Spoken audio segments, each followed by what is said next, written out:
Hello everyone, good morning, welcome back to my channel. সকাল সকাল স্নান করে নিয়েছি আর আজকে যাব হচ্ছে ননদের বাড়িতে। তার আগেই দেখো চলে এসেছে আমাদের বাড়িতে ঠাকুর। যেহেতু চৈত্র মাস চলছে, আগের বছর আমাদের বাড়িতে আসতে পেরেছিল না, তো এই বছর এসেছে। আমি কিন্তু ভীষণ খুশি। আর আজকে কিন্তু ছিল সোমবার।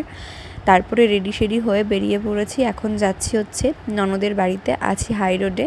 তো আমাদের যাওয়ার কথা ছিল অনেকটা আগে, কিন্তু অনেকটা লেট হয়ে গেছে। যেহেতু সবাই কলকাতা থেকে আসবে, তারপরে যেতে হবে, মানে মেসো শ্বশুর আসবে, তারপরে যেতে হবে। যেহেতু গাড়িতে যাব আর মেসো শ্বশুর গাড়িটা চালাবে, ওই কারণে অনেকটা লেট হয়ে গেছে। এখানে দেখা আছে সেজো মাসি, তার কোলে আছে আমার ছেলে আর ছোটো মাসি, আর আছে গোপাল।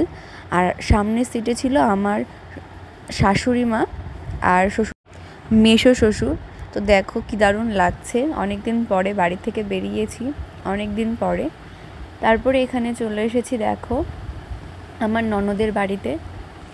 এর মাঝে যে আমি ভিডিও করব তার সময় হয়ে ওঠেনি। তারপরে শাড়িটা আমি পাল্টে নিয়েছি, কারণ খুব গরম ছিল, সবাই শাড়ি পাল্টে নিয়েছিল। আমরা যাওয়ার আগেই কিন্তু সাধের অনুষ্ঠান হয়ে গেছিলো। তো যাই হোক, এখানে দেখো মাসি সবাইকে পায়েস দিয়ে দিচ্ছে, আমরা এখন পায়েস খাবো।